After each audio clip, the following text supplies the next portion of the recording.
The more gifted you are, the more options you have. And the more options you have, the more discernment you need.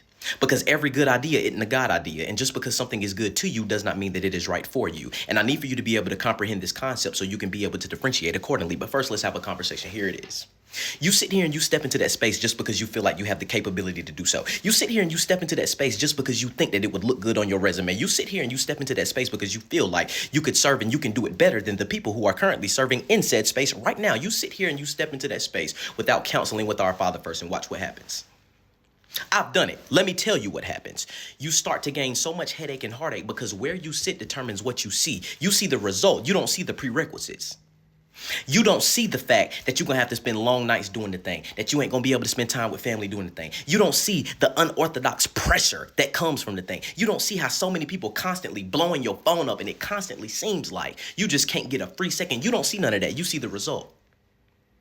You were never supposed to carry all that stuff because you weren't assigned to that space. You were assigned over here. You were assigned going right. You done went left.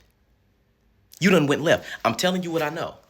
Do not make the mistake of doing so. And simultaneously, also don't do this. Don't sit here and wait too long and sit here and say, oh, well, God gave me the sign. He gave me the green light. But God, if this really you, give me another one. You have the green light. You want him. He done gave you the green light. You want him to get up, move your leg and press it on the gas. He did his job. It's time for you to do yours. So if you already know what your assignment is, get to it. But at the same time, for my people, like we were first talking about, don't sit here and serve in that space just because you feel like you can. Because just because you can do it doesn't mean that you called to it. In Jesus' name. I love y'all. Let's get it. Yay.